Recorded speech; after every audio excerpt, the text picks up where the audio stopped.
On today's show, Glen Willis is back on the podcast, finishing up our summer-long series on the player capsules up and down the Hawks roster. Today is part one. It's on Jalen Johnson. It's coming to you right now.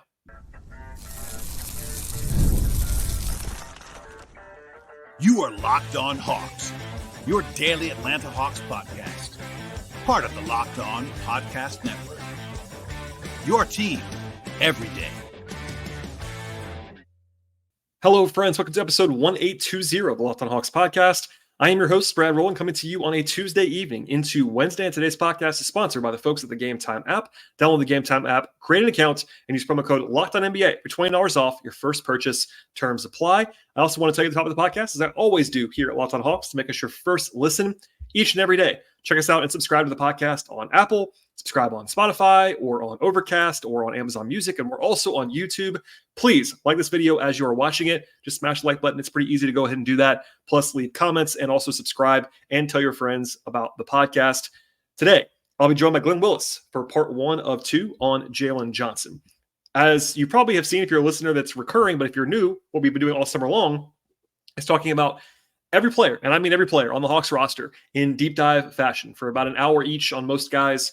Today is Jalen. It's the last one that we'll be doing all along the way, but we did Trae Young. We did Onyeka Okongwu. We did all kinds of guys. Clint Capella, DeAndre Hunter, the young guys, Kobe Buffkin, et cetera, et cetera. The whole roster, it's been covered beginning to end all the way through, and today is the last one. It's part one of two, by the way. There are two parts here. One also PSA. I had some technical difficulties with Glenn. Thank you to him for all summer long, really giving me all kinds of time, but also hanging in today. We were having all kinds of issues, and I ended up having to record that one in a little bit different fashion.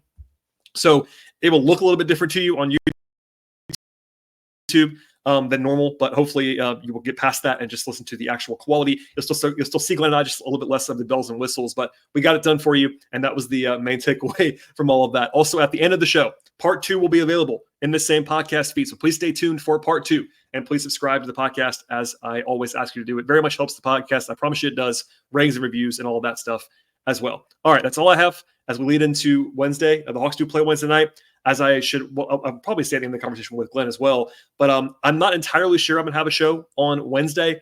I have to travel. This is a unscheduled Hawks game, of course. It was the postponed game from last week. If anything big happens, I will try to figure out a way to record a podcast, but it's TBD. I will definitely have a show on Thursday after the back-to-back is over, covering both games if necessary, but just stay tuned, and I'm kind of flooding the zone for you a little bit as a result of that. In fact, there was a bonus episode that dropped on Tuesday evening from the Locked On Podcast Network, kind of a roundtable that I took a small part of as well that went in your feed. So I'm giving you all kinds of content this week on purpose, but stay tuned. I'll have part two coming to you right now after this podcast is over, and then more later on this week. Here we go now with part one with myself and Glenn. I am joined once again by my friend Glen Willis. Glenn, thank you. I said this before I brought you in, but thank you again for doing all of these many hours of podcasting with me over the last, I think it's been like 5 months. It's the first one of these capsules this summer. So thank you for all of that, and a fun one today. For sure. Yeah. Save maybe the most interesting for last. But no, these are fun conversations, and I think we get some pretty good feedback, a few YouTube commenters aside. But no, looking forward to digging on this one. Yes, absolutely. And, we saved Jalen to the end intentionally. I will say it was not intentional to do it this late. That's just because of my schedule and all these things that have happened. Jalen has a pretty big week ahead, maybe. His extension talks might come up on this conversation. It won't be all about that because that's not what we do on these episodes, but it is a factor and it's timely. But let's just start at the top of this thing. Like, he's about to enter year 4. That's how he is extension eligible. Jalen is now 22 years old. He'll be 23 in December. Diehards know this already, but his rookie year was basically a wash. We kind of understand that. He was around the team. He was in the league. He didn't play really at all at the NBA level, which made last year kind of his second year, maybe by default, kind of a second rookie season, all that. He played about 1,000 minutes in his second season officially, and then he played last year 34 minutes a game. It's a big jump. He went from basically being the 9th man the previous year for most of the season to being a top 3 player on the roster almost overnight.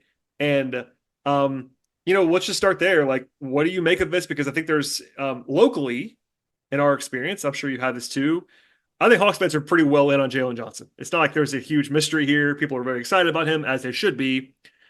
Some folks nationally are are getting it, but I still get the feeling that he's kind of a not a hidden gem necessarily. He's a name people know, but maybe probably weren't cued into how good he was last year already. And given that again, it was kind of his first full season and like in the role, it's pretty easy to be excited about Jalen Johnson, I think.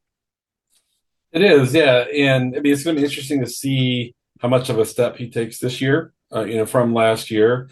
I know Hawks fans are like, Kyle Kuzma, took 2 months of his, it was an unfortunate thing, and it did result in real missed time for him. That's a factor. But I think this is the year where we expect to see an expanded role in offense, and I know we'll talk about what might that look like. I have a lot of different thoughts on what it could look like, and that's really going to determine his value this year is how well he handles a scaled up role, and then what types of opportunities they steer towards him on offense. We all know in transition, it's about as good as it gets. If he has a small defender on him, he knows how to attack a small defender in front of him, things like that. But they're the more nuanced play where the ball's in his hands and the entire opposing defense is really engineered now no longer, presumably, to just kind of stop Trey. I still think that's the top objective most games. But he's going to get a decent amount of kind of planning and engineering as well as he continues to emerge and be a real offensive threat. Yeah, I agree, and we'll do our usual, offense and defensive deep dives on these breakdowns. I do want to start kind of almost intentionally broad and just kind of ask you how good Jalen actually was last year. What I mean by that is impact on winning. Like, his counting stats were what they were. Like, he averaged 16 points, almost 9 rebounds, almost 4 assists. He was league average efficiency. Like, he obviously had a good season. No one's saying otherwise, but there is a kind of, and this is one of my pet peeves and one of my things I always talk about, but like young players, especially, how good are you in the moment is often kind of blended in some people's minds with how good you might be in the future. So taking a half step or a full step back, how good was Jalen already? Because the rest of it is going to be for a lot of projection for the future, because obviously he should keep growing given his age and given how little he had played before last season. But looking just at last year, how good was Jalen actually? Like, was he actually as good as those numbers indicate? Was he kind of a mixture of that? Like, what was your perception of him? Let's say, pre-ankle injury, however you want to say that, 6 months ago, looking at last year before to kind of set the tone for what's going to be coming after a full summer of getting improving in theory. I mean, I think he was quite good, right? But there's so many ways to contextualize what good means from player to player, right? Yeah.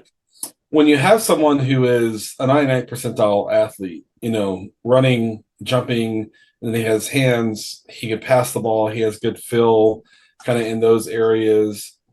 From a basketball standpoint, some believe you want to keep it simple and basic and just let him lean into that athletic, edge he has on almost every player in the league and go, right?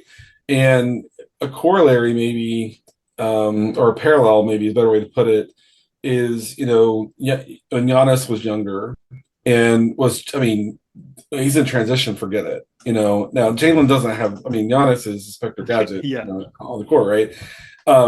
But when the Bucks started trying to kind of add skill to his game, that's when it started to kind of really become a different thing, right? And even to this day, Giannis is, for someone who as wildly productive and impactful he is, his skills are still on the rough, fairly on the rough side. On the rough, when it comes to ball handling, when it comes to passing, and things like that. And so I think the trick for Jalen is you look back at last year and all of the kind of ways his raw athleticism, when he leaned into that, he's very tough to deal with. He's very productive. He's very efficient, all those sorts of things. The tricky part, you look back to last year, is he can do more, right? As a passer, the ball handling still needs work. He had 4 turnovers against Philly last night, and Philly's a smart veteran defensive team. They know how to take advantage of a guy who's growing into a newly expanded role, and that's going to happen this season. But for me, where I would point to things that frustrated me last year, and this is kind of nitpicking on the margins with him, is he would lean into kind of a finesse play, try to finish around a 6'4" guard was low man and rotated to the front of the rim instead of just powering straight through that. And part of that is his own personality, in terms of kind of just his own personal wiring. I think fans sometimes think that you can just rewire a human being and make him a different thing, a la Frankenstein. And but for me, like what I'm looking for this year is can he, and it won't happen overnight, it won't happen in the first month of the season, but can he really develop more feel for when he leans into his power and his athleticism, and when he leans into his skill, and then over time when he can start to kind of consolidate, abilities from both parts of what he brings, to the floor. That's when maybe he's an all-star, right? Is when he can start putting it all together. So I felt like last time he was a little too differential at times with the ball. I felt like his first instinct is to pass to an open guy. That part in the right situation plays well in Quinn's offense. Break the paint, make the pass, drive and kick, all that sort of stuff. That stuff's going to play well. But most teams, even when they're doing that, have a guy like, you're different.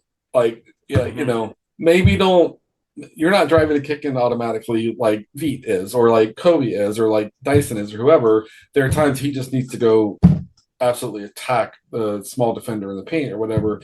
And I think it's understandable, the amount of experience he has at a point where he is right now, that I think he's still a little iffy on those kinds of reads and that kind of processing.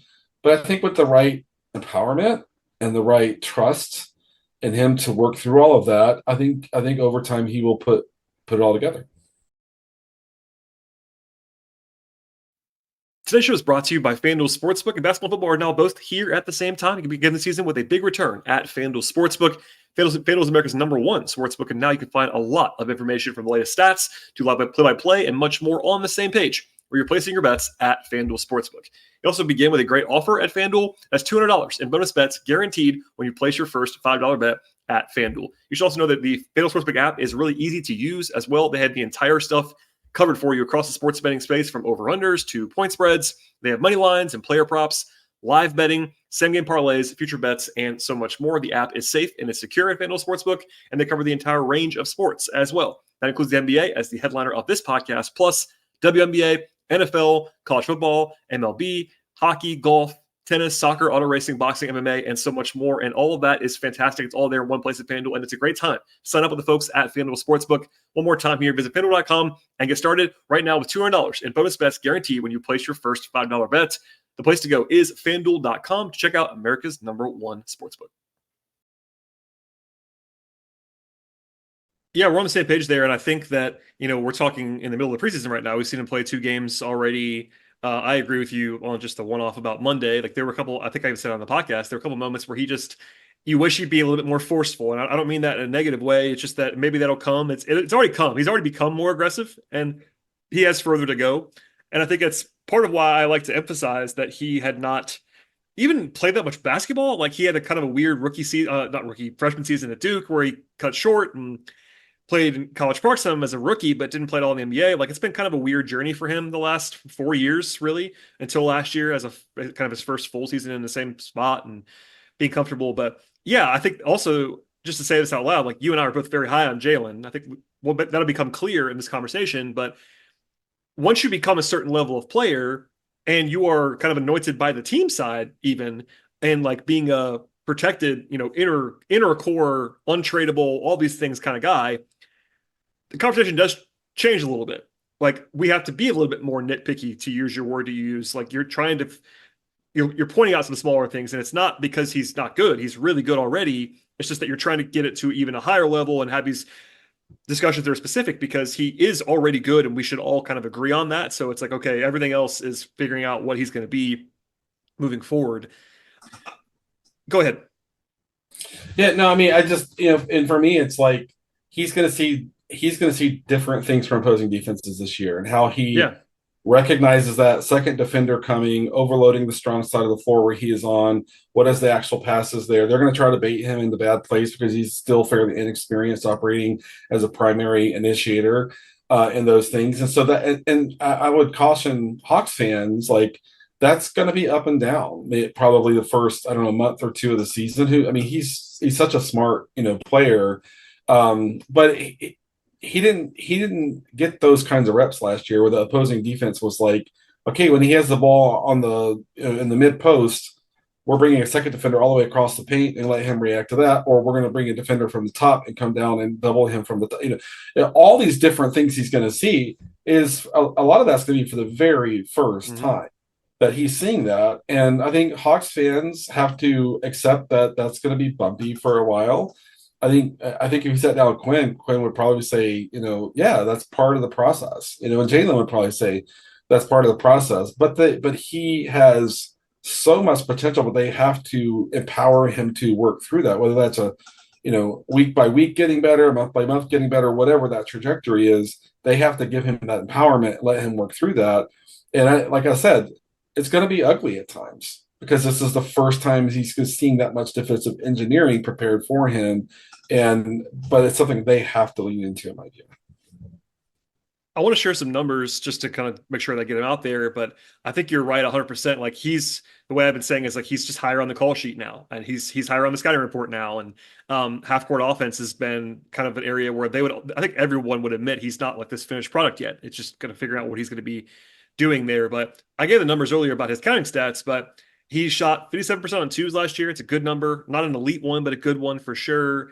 3-point shooting is always a question with Jalen. Not an unanswerable one. Like he took a step forward last year, very clearly. He took more. He made more. He also started out really hot last year from three. He was 47% from three for the first 12 games of the year, and the rest of the year was 33%.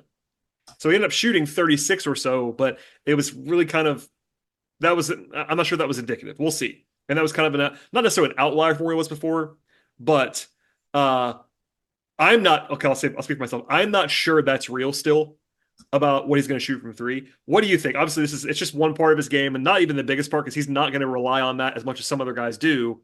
But is it fair, am I being unfair, or however you want to say this, to say it's still kind of a question as to how good of a perimeter shooter he is? Because I'm a little bit, not worried, but just more like, okay, I'm not entirely sure where we are yet with Jalen Johnson.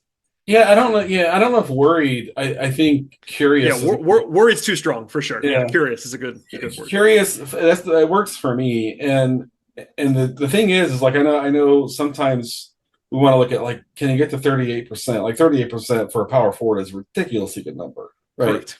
So that's there. But what you're really looking for to me is, can he make defenses respond to him on the 3-point line? Right. Yes. That's because then if they're closing out on him, then he's attacking downhill. So you want that. You want that reaction. You want him to be good enough that, we got to close out on him.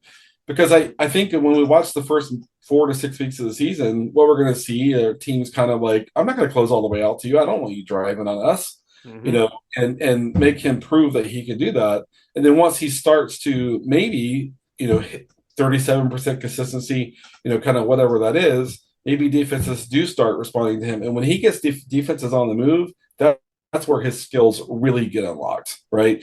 And that's what you want. You want them closing out on him. You want them rotating to him, because when a defense is scrambling, he sees every pass. He's a solid decision maker. He sees the pass on time and those things. And so it's not so much I want Jalen to make 153s this year or whatever number, it is. I mean, that matters. And him being willing to take the open three really does matter in the grand offensive scheme.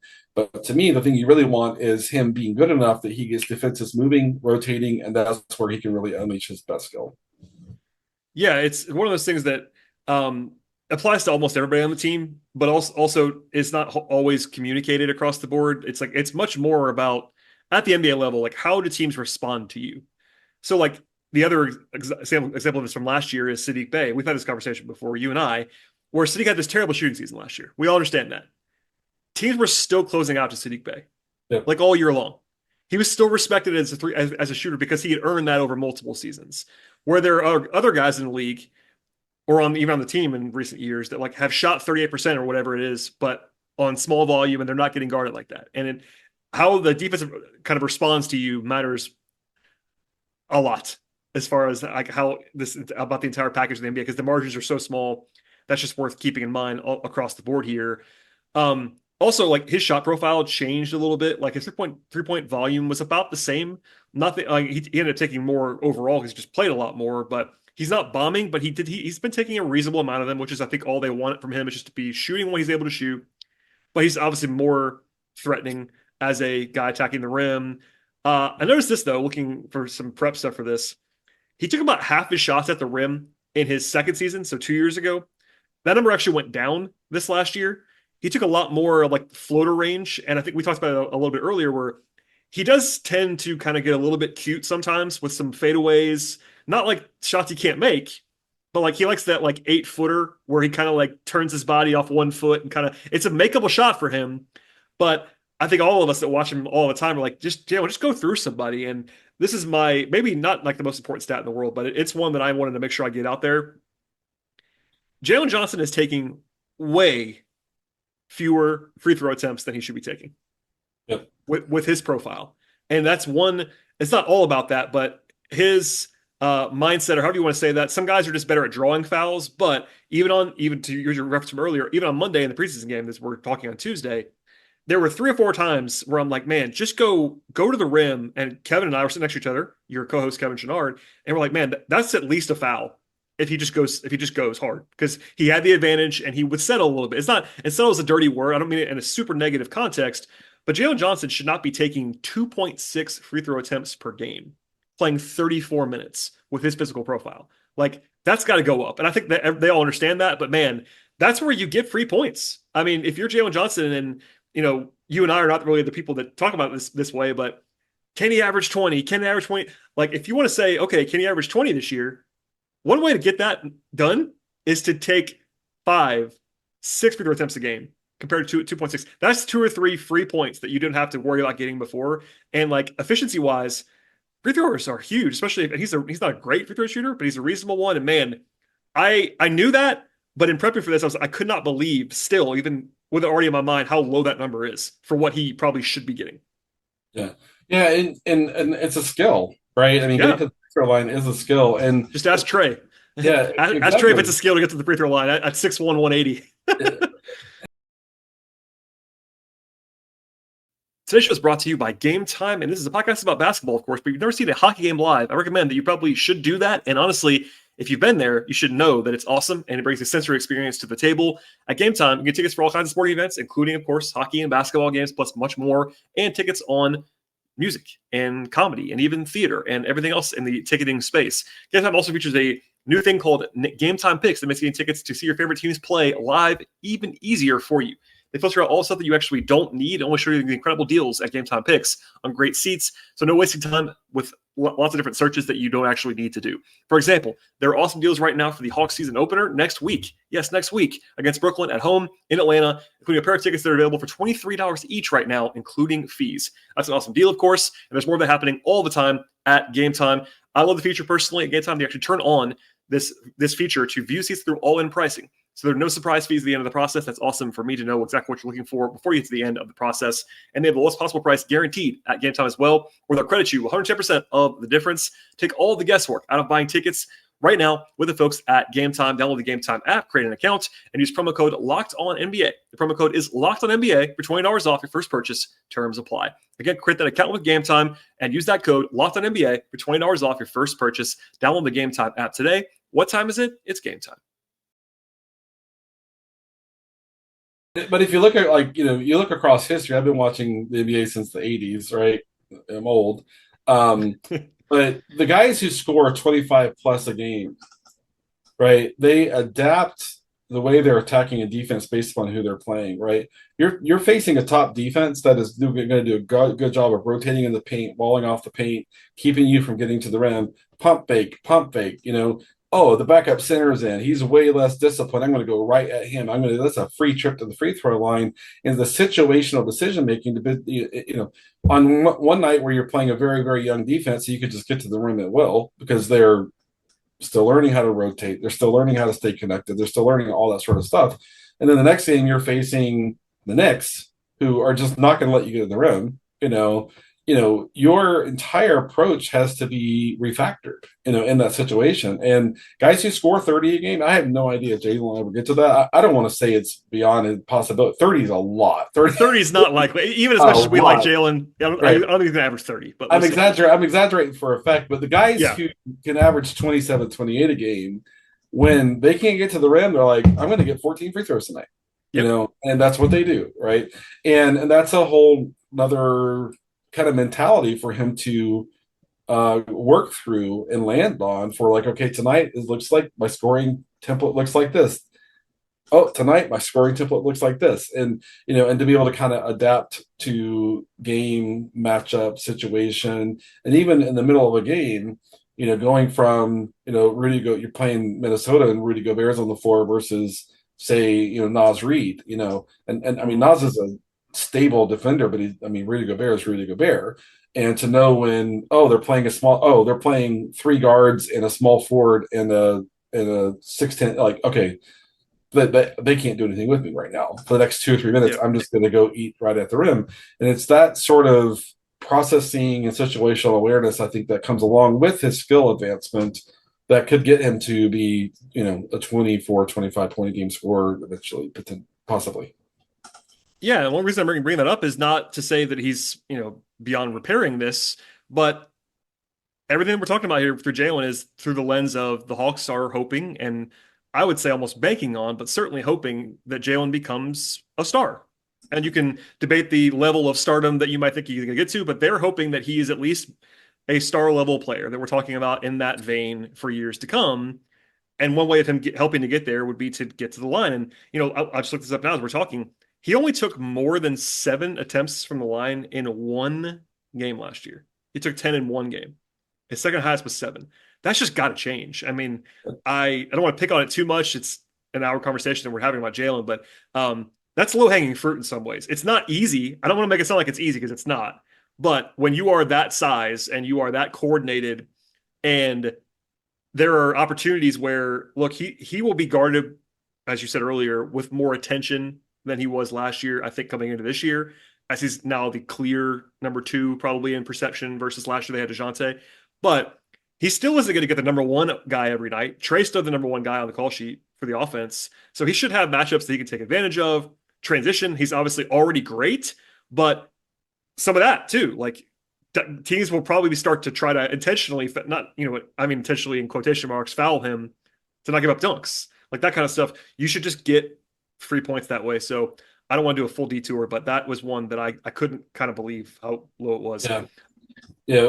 I think one other aspect of him, his volume at the rim being smaller, is last year they ramped up his short roll. Oh, yeah. And getting all the way to the rim when you have the ball in the short roll is harder than when you're cutting behind the defense or you're a straight 1-4 dive to the rim, and that sort of thing. And teams are going to make it. I mean, he's a really good passer, so there's no concern the Hawks should have about putting him in the short roll. But he's still more dynamic if you let, there are times where maybe they want to let him dive to the rim. But the best defenses are going to stop him, put a defender at the nail, maybe even use a second defender, tag high instead of tag low when he's working, down through the nail and all that sort of stuff. But yeah, when you run him in short roll, he's going to have more floaters show up in his shot profile.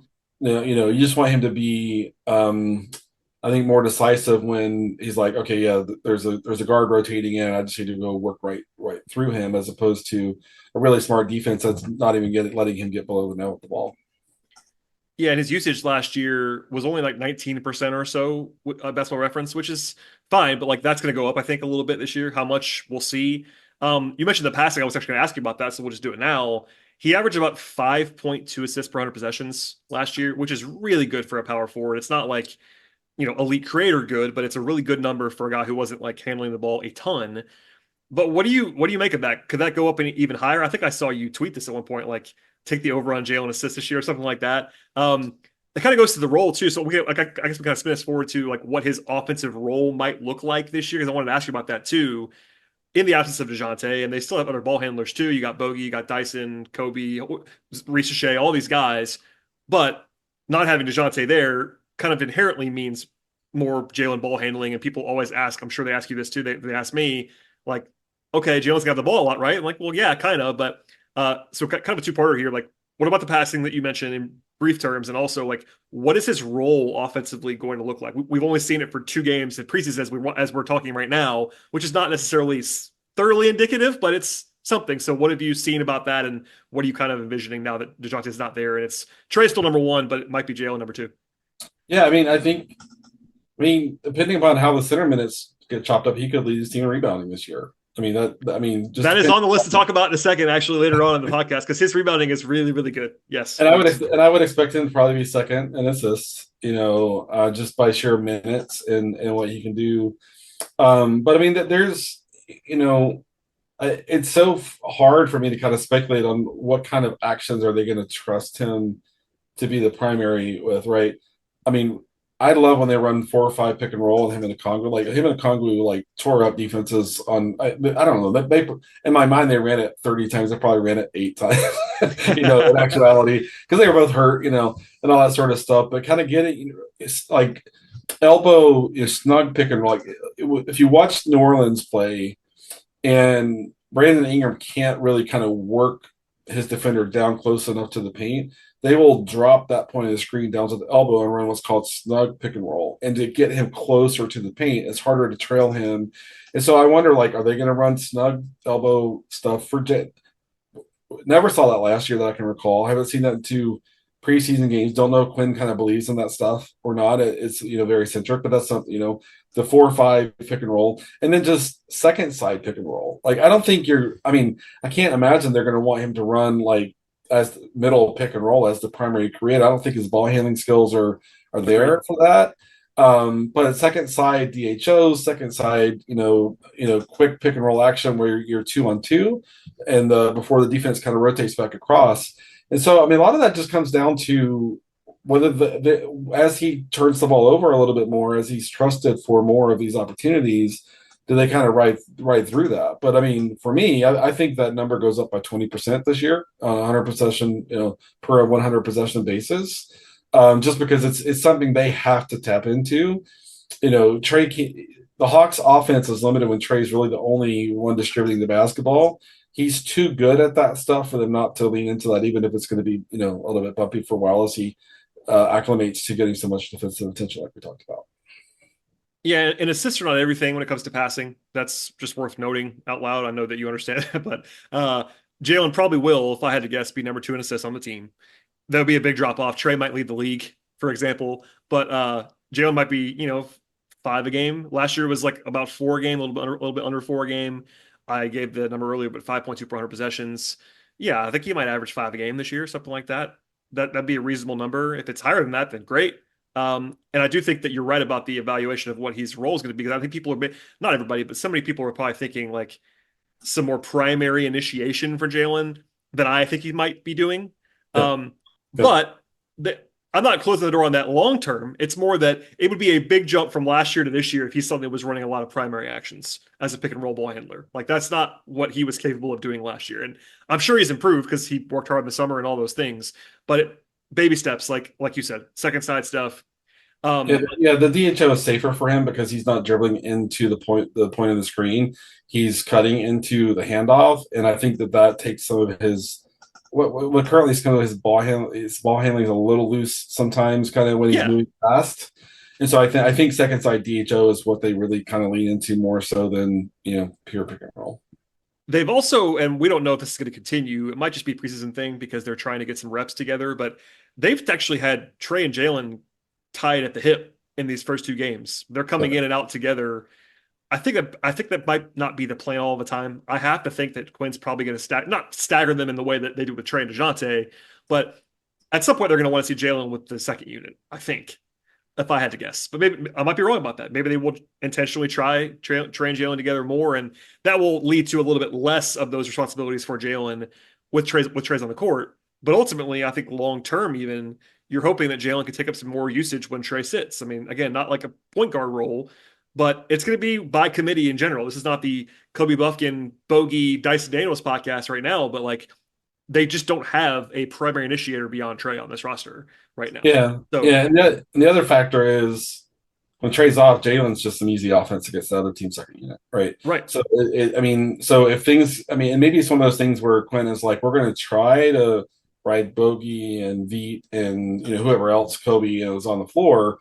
And you might think Hunter might play a good bit, of power forward when Jalen's off. That seems to be the plan in the preseason so far. Mm-hmm. But if that gets bogged down, an easy solution is like, okay, Jalen, get out there, like, let's get in transition, and pairing him with Dyson, to kind of create run out opportunities, from the kind of defensive kind of creation and things like that. And so it'll be interesting to see if Quinn tries to roll Jalen and Trey minutes 80% aligned, but then has a plan B or plan C that if the second unit offense when Trey's off is bogged down, throw Jalen out there for some easy stuff, to tide them over until Trey's back, maybe. All right, that is all for part 1 of this 2-part conversation with myself and Glen Willis talking about Jalen Johnson. Part 2 should be available in the same podcast feed, whether you're listening on Apple or Spotify or watching on YouTube. It should be there for you when this podcast is over, so please go ahead and subscribe and join us for part 2, as well as the entire archive of podcasts. We did one of these on Trae Young, Dyson Daniels, Zachary Richichet, et cetera, et cetera. It's all there for you. Also, please follow the show on Twitter/X at Locked On Hawks. Follow me there if you want to at BT Rowland. And then my non-podcast work can be found at patreon.com/BT Rowland. Again, one more time, part 2 is available right now in the same podcast feed. So we'll see you then. And stay tuned. I really appreciate everybody listening to the podcast. We'll see you all next time.